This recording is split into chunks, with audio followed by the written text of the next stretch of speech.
हाँ, welcome back. अब हम दोबारा आ गए हैं आज के क्लास में, एपिसोड में। वो चीज़ों का कवर हम करेंगे जो पिछले क्लास में शेष रह गए थे।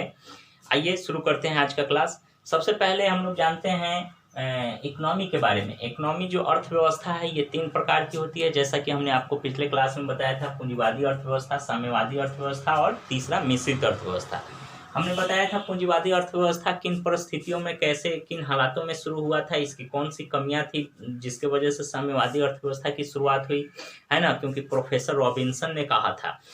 पहले जानेंगे पूंजीवादी अर्थव्यवस्था जो है वेल्थ ऑफ नेशन के सिद्धांतों पर चलता है, जिसमें जो है कि पूंजी कमाना, लाभ कमाना, जो है कि सबसे अधिक पैसा कमाना ही पूंजीपतियों का उद्देश्य होता है। समाज के कल्याण, ये सबसे संबंधित भलाई परोपकार की जगह कुछ नहीं होती है। तो वहाँ जो है पूंजी की प्रधानता होती है, धन का विज्ञान केवल समझा जाता है अर्थशास्त्र को। तो ये वेल्थ ऑफ नेशन के सिद्धांतों पर है पूंजीवादी अर्थव्यवस्था। 1776 ईस्वी में वेल्थ ऑफ नेशन नामक किताब लिखी गई थी एडम स्मिथ के द्वारा, लेकिन इसमें बहुत सारी कमियां दृष्टिगोचर हुई। बाद में कालांतर में पूंजीवादी अर्थव्यवस्था का क्रेज कम होने लगा जब दास कैपिटल की रचना हुई 1867 ईस्वी में, है ना। पिछले क्लास में हमने बताया था कि कार्ल मार्क्स ने दास कैपिटल नामक किताब लिखी थी किस ईस्वी सन में, कमेंट करके जरूर बताएं। तो उसको शायद मैं उस वीडियो में नहीं बता पाया था, इस वीडियो में आप जान जाएं कि दास कैपिटल की रचना 1867 ईस्वी में कार्ल मार्क्स ने की थी। तो कार्ल मार्क्स 1867 के पहले पूंजीवादी अर्थव्यवस्था का ही क्रेज हुआ करता था। साम्यवाद भी था, लेकिन वो सुसुप्त अवस्था में था, वैश्विक पहचान उसे अभी नहीं मिली हुई थी। लेकिन कार्ल मार्क्स ने जब दास कैपिटल साम्यवादियों का घोषणा पत्र नामक जब किताब लिखी, जिसके वजह से उन्होंने दो चीज़ों पर बहुत ज़्यादा जोर दिया। पहला, मजदूरों से, श्रमिकों से, जिसे आह्वान किया गया कि विश्व के श्रमिकों, मजदूरों, तुम संगठित हो, संघर्ष हो, अपनी हक की लड़ाई लड़ो। जिसके वजह से उनका अब तक जो शोषण हो रहा था वर्षों से, वो शोषण, काम के घंटे तय नहीं थे, मजदूरी के दौर तय नहीं थे, इसके लिए उन्होंने हड़ताल, आंदोलन, जुलूस निकाले, तालाबंदी किया, है ना। और मजदूरों ने अपने हक की लड़ाई लड़ी, तब जाकर उन्हें कुछ कुछ हक मिलने लगा। तो ये मजदूरों की स्थिति कुछ सुधरने लगी उसी दास कैपिटल के बाद, कार्ल मार्क्स के आह्वान के बाद, है ना। उसके 1 मई 1900, पिछले क्लास में बताया था, 1 मई 1923 ईस्वी को भारत में जो है कि श्रमिक दिवस मनाया गया, शुरुआत किया गया, और अंतर्राष्ट्रीय स्तर पर ही 1 मई को मनाया जाता है। इसकी शुरुआत 1886 ईस्वी में हुई थी, ठीक है। तो साम्यवादियों का घोषणा पत्र और दास कैपिटल नामक किताब जब कार्ल मार्क्स ने लिखी, तो पूंजीवादियों की जो भी अवगुण था, जो भी कमियां था, उस सब पर पूरे विश्व के लोगों का ध्यान खींचने का काम किया गया। और कार्ल मार्क्स ने पूरे विश्व को भी बताया और उन देशों को भी बताया जो अब तक शोषण कर रहे थे, साम्राज्यवाद की नीति पर चल रहे थे, अपने अपने उपनिवेशों का शोषण कर रहे थे।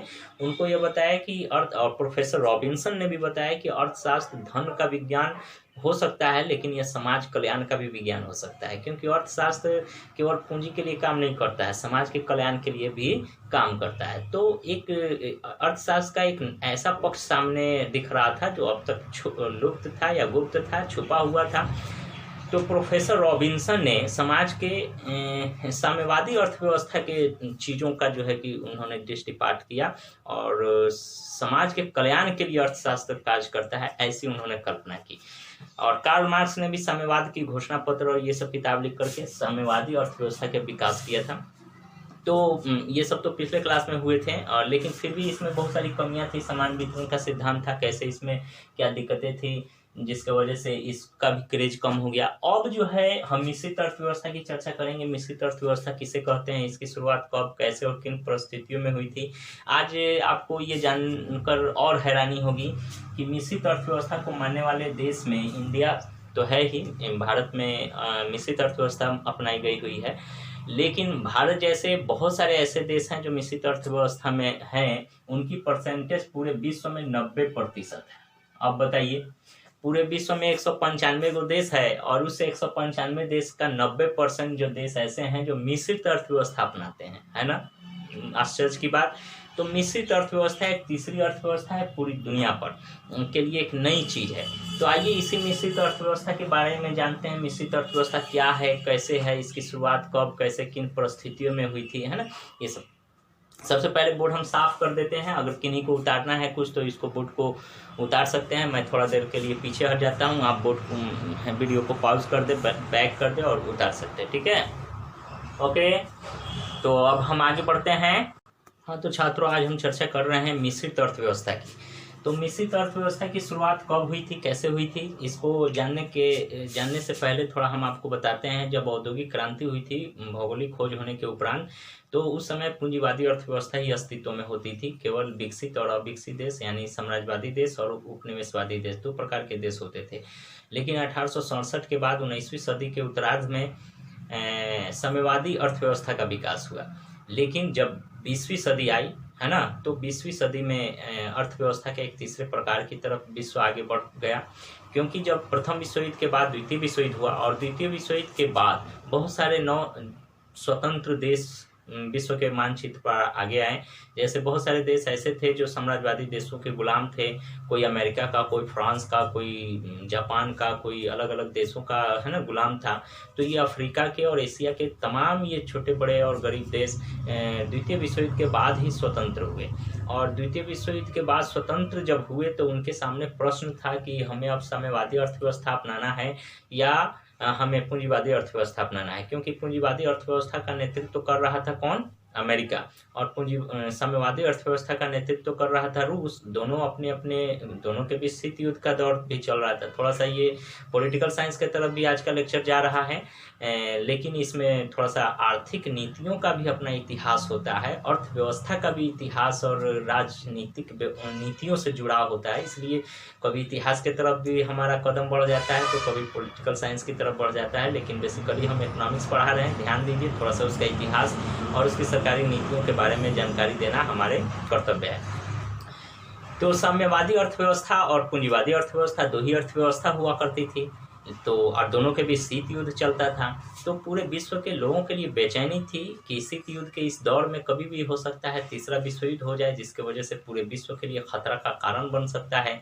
हमें क्यों ना इन दोनों के बीच एक मध्यस्थता करनी चाहिए, एक तीसरी शक्ति के रूप में कुछ देशों को आगे आना चाहिए। इसी उद्देश्य से 1956 ईस्वी में एक सम्मेलन हुआ था जहाँ कुछ देशों ने मिल करके इस बात पर मुहर लगाई थी कि हमें एक तीसरी शक्ति के रूप में एक मिश्रित अर्थव्यवस्था की शुरुआत करना है, एक नए गुट का निर्माण करना है। जो पहले अब तक पूंजीवादी गुट और साम्यवादी गुट तक सीमित थे उन देशों को, क्योंकि 9 स्वतंत्र देश आ रहे थे, उनके पास ये कन्फ्यूजन था कि हमें किस गुट में जाना है। तो उन सभी देशों को मिला करके 1956 में एक सम्मेलन हुआ, लेकिन यह सम्मेलन सफल नहीं हुआ।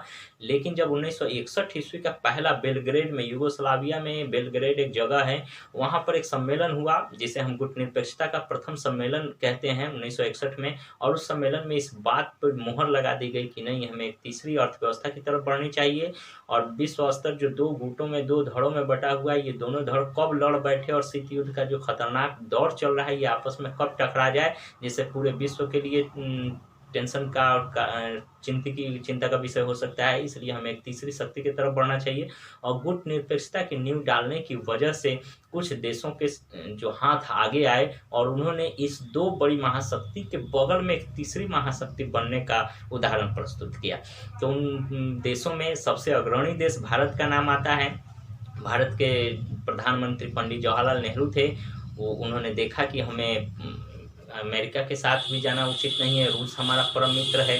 अगर रूस के साथ जाते हैं तो अमेरिका जैसे सुपर पावर का हम जो है निगाह में हम कांटा बन जाएंगे। इसलिए जो है कि ऐसी शक्ति के रूप में दोनों के बीच ऐसे सधी हुई नीति पर हमें चलनी चाहिए कि दोनों से हमें कोई वैर भी ना हो और हमारी जो है कि एक तीसरी शक्ति के रूप में हमारी पहचान हो सके।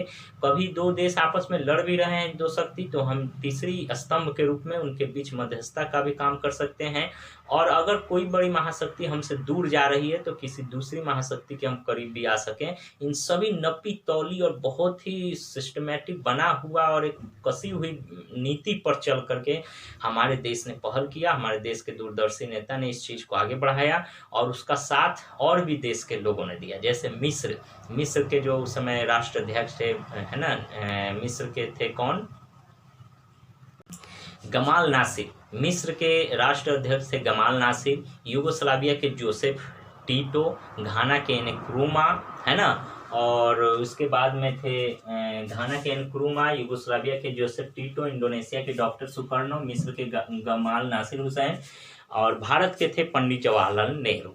ये 5 देश के ये 5 राष्ट्र अध्यक्षों ने मिल करके एक मिश्रित अर्थव्यवस्था की श्रेणी की रूपरेखा तैयार की, जिसमें यह बताया गया कि उत्पादन के समस्त साधनों में जहां पूंजीवादी अर्थव्यवस्था में पूंजीपतियों का, उद्योगपतियों का मात्र अधिकार होता था, उसमें सरकार की कोई चलती नहीं चलती थी, भले नीति बनाती थी, लेकिन प्राइस तय करने का, क्वालिटी तय करने का काम ये पूंजीपतियों के हाथ में होता था, उद्योगपतियों के हाथ में होता था। अधिक से अधिक पूंजी कमाने का जो काम लोग करते थे, है ना।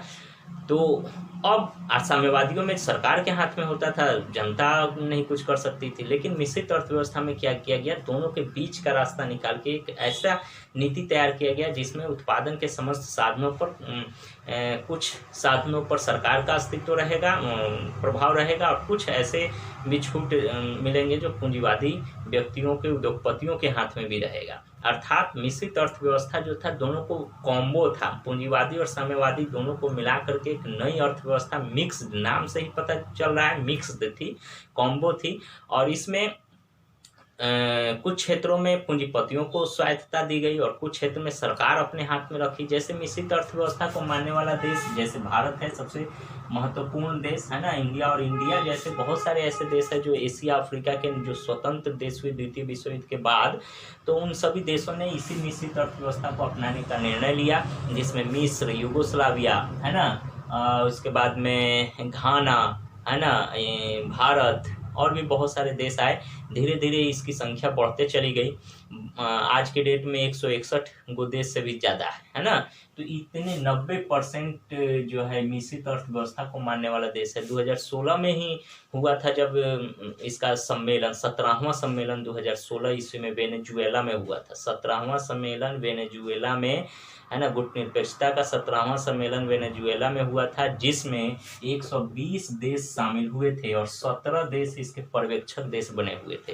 तो ये 120 तो कितना, 137 उसी समय देश थे जो मिश्रित अर्थव्यवस्था को मानते थे किसी न किसी रूप में, है ना। और उसके बाद ये 2020 चल रहा है, तो 4 साल पहले का आंकड़ा है, अभी और इसकी संख्या बढ़ गई है ना। लास्ट अपडेट जब देखेंगे तो 161 के आसपास आ गई है। तो इतना बड़ा जो है देशों का समूह अगर एक प्लेटफॉर्म पर आ रहा है, तो निश्चित तौर पर पूंजीवादी और साम्यवादी अर्थव्यवस्थाओं से ये बड़ी अर्थव्यवस्था मानी जाएगी। और मिश्रित अर्थव्यवस्था जो है कि उन दोनों को चुनौती देने का काम करती है। अब आइए, ये इसकी स्थापना कब, कैसे, किन परिस्थितियों में हुई थी, समझ में आ गया। अब इसकी हम चर्चा करते हैं, लिख भी देते हैं। प्रथम गुट निरपेक्ष आंदोलन, कुछ इसके की पॉइंट है जो बार बार एग्जाम में पूछे जाते हैं। प्रथम गुट निरपेक्ष आंदोलन का बैठक का पहला बैठक विश्व स्तर पर जो हुआ था, कब हुआ था, 1961 में हुआ था। कहाँ हुआ था, बेलग्रेड में हुआ था, है ना। बेलग्रेड कहाँ पड़ता है, यूगोस्लाविया में पड़ता है, ठीक है, रूस का ही पड़ोसी है यूगोस्लाविया, वहाँ हुआ था। उसके बाद में हम आगे चर्चा करते हैं कि इंडिया अब जो है मिश्रित अर्थव्यवस्था अपनाई जाती है, तो इसमें कैसे स्वायत्तता दी जाती है, उत्पादन का काम कैसे होता है, आइए जानते हैं। सबसे पहले देखिए कि यहाँ दोनों सेक्टर है, सरकार भी उत्पादन कार्य करती है, वस्तु का उत्पादन, सेवाओं का उत्पादन, है ना। उत्पादन मतलब वस्तु और सेवा, इकोनॉमी के लिहाज से ध्यान दीजिएगा। और उद्योगपति जो है, पूंजीपति हैं, वो लोग भी उत्पादन कार्य करते हैं। तो दोनों को छूट मिला हुआ है। लेकिन अमेरिका में पूंजीवादी में दोनों में से किसी एक को रहता है, पूंजीवादी को, और साम्यवादी में केवल सरकार को। लेकिन यहाँ दोनों है, तो दोनों कैसे कार्य करती है, किस तरह सामंजस्य से बैठाती है, ये समझने और सोचने वाली बात है। जैसे देखिए, सबसे पहले अब हमारे देश में क्या है, शिक्षा का ही उदाहरण ले लीजिए। शिक्षा का उदाहरण लेंगे तो शिक्षा की व्यवस्था सरकार भी करती है और पूंजीपति भी करती है। जैसे सरकार करती है तो सरकारी विद्यालय है, केंद्रीय विद्यालय है कि नहीं है ना, कॉलेज है, तो ये सब सरकारी है। और वही प्राइवेट सेक्टर के भी बड़े बड़े पूंजीपति, उद्योगपति जो है, पैसे वाले जो लोग हैं, वो अपना पूंजी लगा करके स्कूल खोले हुए हैं। प्राइवेट स्कूल है, प्राइवेट कॉलेज है, प्राइवेट इंजीनियरिंग कॉलेज, यूनिवर्सिटी कहाँ तक प्राइवेट है, देखें कि नहीं। तो सरकारी नीति, सरकार भी इस उत्पादन कार्य से जुड़ी हुई है और पूंजीपति लोग भी जुड़े हुए हैं। तो ये दोनों का कॉम्बो है। यही मिश्रित अर्थव्यवस्था की खूबसूरती है कि दोनों लोग शामिल है। अब व्यक्ति के पास, हमारे आपके पास, आम जनता के पास दोनों सुविधाएं उपलब्ध है कि हमें किस तरफ मुख करना चाहिए। हमारे लिए सबसे ज़्यादा बेटर, सबसे अच्छा कौन रहेगा, ये हमारे लिए एक खुली मतलब दृश्य रहती है। जबकि साम्यवादियों में केवल सरकार ही जो प्रस्तुत करेगी, अच्छा है बुरा है उसको आप अपनाइए। पूंजीपतियों में क्या रहेगा कि पूंजीपति ही केवल एक स्कूल खोलेंगे, उसको जो एक स्कूल उदाहरण है। ऐसे स्वास्थ्य सेक्टर में जाइए, कृषि क्षेत्र, बहुत सारे क्षेत्र में चले जाइए जहाँ आप देखेंगे कि ऐसा देखने को मिलता है। तो हमारी मिश्रित अर्थव्यवस्था में क्या है कि दोनों सेक्टर के लोग, सरकारी सेक्टर के लोग भी और प्राइवेट, दोनों काज करती है। इससे हमारे पास दोनों तरह के विकल्प रहते हैं, दोनों में से जो उचित रहेगा उसको हम अपना सकते हैं। तो ये मिश्रित अर्थव्यवस्था का उदाहरण है। अब इसमें थोड़ा सा और हम आपको बता देते हैं। मिश्रित अर्थव्यवस्था जो है ये सबसे उचित है और लोगों के लिए सबसे ज़्यादा फायदेमंद है। और सरकार मान लेते हैं उनकी अगर पूंजीपति अगर ज़्यादा पैसा बढ़ा देते हैं मन माफिक, जैसे पूंजीवादी अर्थव्यवस्था में क्या होता है कि दाम जो फिक्स करने का काम होता है, प्राइस, वो पूंजीपतियों के हाथ में होता है, सरकार के हाथ में नहीं होता है। तो पूंजीपति उसका प्राइस रेट बहुत हाई रहता है। पूंजीवादियों में वस्तुओं का कीमत, प्राइस जो है कि बहुत हाई रहता है, ठीक है। अच्छा, साम्यवादियों में कम रहता है। तो दोनों में कमी है, दोनों में दिक्कत है। अगर ज़्यादा हाई रहेगा तो लोगों के क्रय शक्ति पर बुरा प्रभाव पड़ेगा, क्योंकि उसे खरीद पाने की एक आम व्यक्ति की क्षमता के बाहर रहेगा, जो कि दिक्कत का काम है। और साम्यवादी अर्थव्यवस्था में क्या रहेगा, उसका दाम जब कम रहेगा, सरकार इतना कम करेगी कि लोगों का कल्याण हो सके, भलाई हो सके, इस उद्देश्य से उसका दाम अगर कम रखे तो क्या होगा, सरकार को राजस्व की क्षति होगी। उसको जो है कि विकास करने के लिए जो पैसा आना चाहिए, जितना लाभ होना चाहिए, वो नहीं हो पाएगा, तो वहाँ भी हानि हो रहा है। तो इन दोनों कमियों को दुरुस्त कौन करता है, ये हमारी मिश्रित अर्थव्यवस्था जो है कि निराकरण करती है। दोनों तरह की है। अगर सरकार का जो रेट तय है, अगर सरकार कम दे रही है, ज़्यादा दे रही है, तो उसको छोड़ के हम निजी व्यक्तियों से सामान खरीद लेंगे, सेवाएं खरीद लेंगे। अगर निजी व्यक्ति अपना मनमानी कर रही है, प्राइवेट स्कूलों में इतना दाम बढ़ गया है, पैसा बढ़ गया है, तो सरकारी स्कूल में पढ़ रहा है कि नहीं, लोग पढ़ ही रहा है सरकारी स्कूल में। अगर ये ऑप्शन सरकारी स्कूलों का नहीं रहता तो क्या गरीब के बच्चे पढ़ पाते उन प्राइवेट स्कूल में, माउंट लिटेरा, डीएवी जैसे बड़े बड़े स्कूलों में, जहाँ मोटी, ये तो स्कूली शिक्षा हो गई। इससे जब बड़े स्तर पर चले जाइए, बड़े बड़े कॉलेज महाविद्यालय की जब बात करें, तो वहाँ ये लोग सक्सेस करेंगे क्या, नहीं करेंगे। तो केवल पूंजीपतियों का ही वर्चस्व रहता है, तो आम लोग वहाँ सक्सेस नहीं कर पाते। तो ये मिश्रित अर्थव्यवस्था है, जिसकी वजह से जिनकी जो सलाहियत है, जो सामर्थ्य है, उस हिसाब से अपना चुन रहे हैं और उस क्षेत्र में आगे बढ़ रहे हैं। तो इसलिए भारत जैसे विविधपूर्ण देश के लिए, जहाँ इतनी विविधता, डाइवर्सिटी है, इसके लिए विकल्प का होना बहुत आवश्यक है। और हमारे देश के जो प्रधानमंत्री थे बहुत ही दूरदर्शी थे और अंतर्राष्ट्रीय स्तर पर भी अपनी पहचान आगे बढ़ाई। दो देशों के बीच के टकराव को भी कम किया, दोनों के बीच हमारी नज़दीकी भी उतनी ही बरकरार है जितनी पहली थी, और हमारे देश के लोगों को भी इतने लाभ देखने को मिले। तो अर्थ, एक नीति जो होती है पूरे देश की तकदीर बदल देती है, किसी इस तरह की बात होती है ना, तो ये नीति बड़ी महत्वपूर्ण है। आइए, नीति की बात होती है, एक उचित पॉलिसी, एक उचित नीति का होना बहुत ज़रूरी है। तो इसके लिए हम एक छोटी सी कहानी आपको सुना देते हैं, हल्की सी, याद आ गया है, समझ लीजिए, उसके बाद में फिर हम लोग आगे बढ़ेंगे। एक कुम्हार था। कुम्हार जो है अपने चाक पे अनेक प्रकार के वस्तु बनाता था। कभी चिलम बनाता था, कभी घड़ा बनाता था, कभी बर्तन बनाता, कभी खिलौने बनाता था। एक बार की बात है, उस कुम्हार ने अपनी मिट्टी को गूंथा और एकदम फ्रेश कर दिया कि अब जो है कि हम पानी नाश्ता करके आते हैं या कुछ काम करके आते हैं और इस मिट्टी से हम ये अमुक प्रकार की वस्तु बनाएंगे। उसने उस मिट्टी को गूंथते हुए सोच रखा था कि इस मिट्टी को हम गूंथेंगे और चीलम बनाएंगे। चीलम जो होता है ना, इसमें भर के पिया जाता है, महाकाल है ना, याद कीजिए। तो चीलम बनाने का जो है उसने सोचा और मिट्टी को तैयार कर दिया। चीलम बनाने के लिए सारी मतलब व्यवस्थाएं कर दी और थोड़ी देर के लिए कहीं गया, कुछ सोचा, उसके दिमाग में कुछ आया और आने के बाद में जब चाक पर पुनः बैठता है और मिट्टी लेता है, तो चिलम बनाने की बजाय वो कुछ और बनाता है। तो मिट्टी को अजीब लगा। मिट्टी जो अंदर थी वो मिट्टी के भाव में जगह कि हमको सना गया है चिलम बनाने के लिए और बहुत सारी जो सुविधाओं जो बहुत सारी जो है कि व्यवस्था की गई है चिलम बनाने के लिए की गई है, लेकिन चिलम न बना करके मुझे कुछ और बनाया जा रहा है। तो उसने कुम्हार से प्रश्न किए कि भाई कुम्हार, तुम कौन से वस्तु बना रहे हो? मुझे तो चिलम बनाना था ना, तुम थोड़ी देर पहले चिलम बनाने के लिए व्यवस्था करके गए, मुझे तैयार करके गए, और अब कुछ और बना रहे हो, ऐसा क्यों? तो क्या बना रहे हो, क्या मैं जान सकती हूँ? तो कुम्हार ने कहा, हाँ, मैं सुराही बनाना चाहता हूँ, सुराही बनाऊंगा, चिलम नहीं। तो मिट्टी ने कहा, ऐसा क्यों? तुम्हें चिलम बनाना चाहिए था, सुराही क्यों? ऐसा क्यों क्यों परिवर्तन आया अचानक दिमाग में कि चिलम न बनाकर? उसने ऐसे ही बस दिमाग में आ गया, चिलम न बनाकर मैं सुराही बनाऊंगा।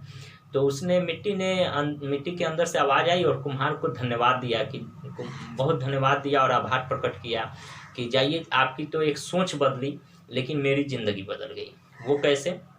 तो चिलम यदि बनती तो मैं खुद जलती और दूसरों को भी जलाती, लेकिन सुराही बन रही हूँ तो स्वयं शीतल रहूंगी, ठंडी रहूंगी, क्योंकि पानी रखने का काज किया जाता है, और दूसरों को भी जब पिलाऊंगी और अंदर मेरे अंदर के पानी जब उसके अंदर जाएगा तो उसे शीतलता होगी, शांति और सुकून मिलेगा। तो इसलिए मेरा तो तकदीर ही बदल गया, मेरा तो नसीब ही बदल गया। तुम्हारी तो एक छोटी सी सोच बदली और मेरा इतना बड़ा पूरा काया बदल गया, एक पूरा मतलब समझिए भाग उदय हो गया। तो मिट्टी ने इसलिए उसका धन्यवाद दिया। तो छात्रों, ये कहानी हमें सीख देती है कि कभी कभी हम ऐसे वक्त पर कोई डिसीजन हम ले लेते हैं जो बड़े पैमाने पर उसका प्रभाव आगे चल करके होता है। तो पंडित जवाहरलाल नेहरू ने छोटा सा निर्णय लिया, लेकिन पूरे देश की तस्वीर जो अंतर्राष्ट्रीय स्तर पर आंतरिक स्थिति बहुत बड़ा परिवर्तन देखने को मिला। तो कहानी समाप्त हुई। अब आइए आगे हम बढ़ते हैं, इससे आगे मिश्रित व्यवस्था के बारे में, है ना? ठीक है, समझ में आ रहा है? सबको अच्छा लग रहा है? अगर कहानी पसंद हुई तो जरूर कमेंट करें, है ना? कमेंट सेक्शन में कमेंट करके बताएं कहानी कैसी लगी, आपको समझ आया कि नहीं, है ना? पढ़ाई हमारा कैसा लग रहा है, पढ़ाने का जो हमारा शैली है वो आपको आसान है कि नहीं, समझ में आ रहा है? क्योंकि मुझे ऑनलाइन पढ़ाने की बहुत बड़ा लंबा एक्सपीरियंस नहीं है, मुझे जो है अंदर हम बताने की कोशिश कर रहे हैं, है ना? तो आप हमारा सलाह सुझाव देके हमारा मार्गदर्शन कर सकते हैं, आप बता सकते हैं, इसके लिए हम आपका शुक्रिया अदा करेंगे और हमेशा आभारी रहेंगे, आपके आभार प्रकट करेंगे। ठीक है, चलिए आगे बढ़ते हैं मिश्रित अर्थव्यवस्था के बारे में। ओके, हाँ, तो आगे हम बात करते हैं इकोनॉमी के प्रकार। इसमें पूंजीवादी, साम्यवादी और मिश्रित अर्थव्यवस्था हमने समझ लिया। अब आगे हम लोग देखते हैं इकोनॉमी के एक और प्रकार होते हैं, है ना? उसको समझते हैं, इकोनॉमी। इकोनॉमिक्स नहीं, इकोनॉमी। इकोनॉमी मतलब अर्थव्यवस्था, इकोनॉमिक्स का मतलब अर्थशास्त्र। दोनों में बहुत बड़ा डिफरेंस है, ध्यान रखना है। अर्थव्यवस्था की हम बात कर रहे हैं, अर्थव्यवस्था, है ना? तो इसके दो प्रकार और होते हैं, है ना? अंतर्राष्ट्रीय स्तर पर मार्केट के आधार पर, ठीक है? तो दो प्रकार कौन कौन से हैं? एक जो है ओपन, है ना? ओपन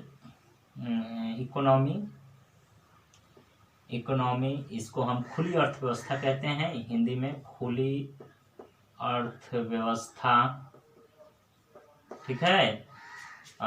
इसको दूसरी क्लोज्ड, है ना? क्लोज्ड इकोनॉमी, इसको हम कहते हैं हिंदी में बंद अर्थव्यवस्था। बंद अर्थव्यवस्था, ध्यान दीजिए, खुली अर्थव्यवस्था क्या है, बंद अर्थव्यवस्था क्या है, समझिए ध्यान से। ओपन इकोनॉमी का मतलब होता है जब हम उत्पादन करते हैं तो उस उत्पादन जो है कि विश्व के मार्केट तक पहुंच रहा है कि नहीं पहुंच रहा है, इस आधार पर जो है कि दो तरह की अर्थव्यवस्था होती है ना? हालांकि इसको समझने के पहले आपको एलपीजी समझना होगा। हाँ, सही सुना आपने, एलपीजी, है ना?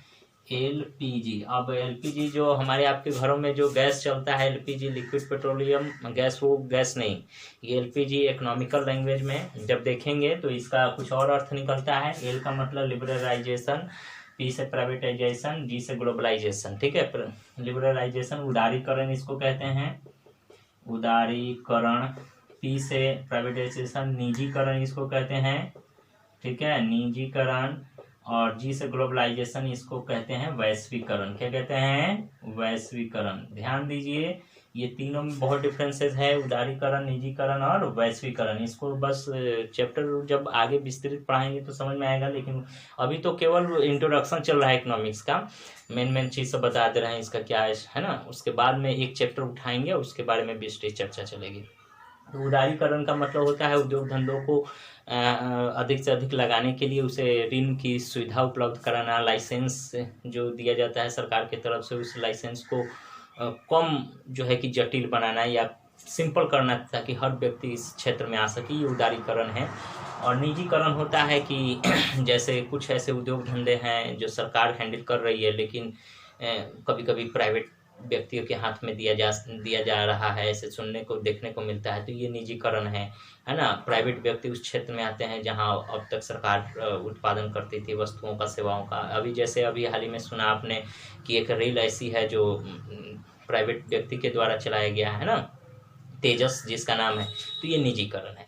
अब आइए वैश्वीकरण। वैश्वीकरण का मतलब क्या होता है, हमारे यहाँ जितनी भी वस्तुएं और सेवाएं जो बन रही है ये भारत के बाहर जब चली जाएं और भारत से बाहर की जो वस्तु जब हमारे देश में उत्पादित वस्तुएं सेवाएं जब पहुंचे तो इसको वैश्वीकरण कहते हैं। जैसे चीन की वस्तु हम इस्तेमाल करते हैं, हमारा वस्तु जो है दुनिया के अलग अलग देशों में बेचा जाता है, तो ये एक पूरा विश्व जो है गांव के समान हो गया है और वैश्विक स्तर पर हमारे वस्तुओं का आदान प्रदान लेन देन हो रहा है, तो इस प्रणाली को हम वैश्वीकरण करते हैं। ठीक है, तो एलपीजी, इसके बारे में हमारे देश में एलपीजी की शुरुआत कब हुई थी, कमेंट सेक्शन में जल्दी बताएं। एलपीजी की शुरुआत उदारीकरण, निजीकरण, वैश्वीकरण कब हुई थी और किसने किया था, इसके जनक कौन थे। ठीक है, तो आपको हम बता देते हैं 1991 ईस्वी में जब वीपी सिंह की सरकार थी, है ना, वीपी सिंह की सरकार थी हमारे देश में, विश्वनाथ प्रताप सिंह की, है ना, तो नहीं वीपी सिंह नहीं, नरसिम्हा राव, है ना, हमारे देश में नरसिम्हा राव की सरकार थी। 1989 में वीपी सिंह की सरकार थी, 1991 में नरसिम्हा राव की सरकार थी।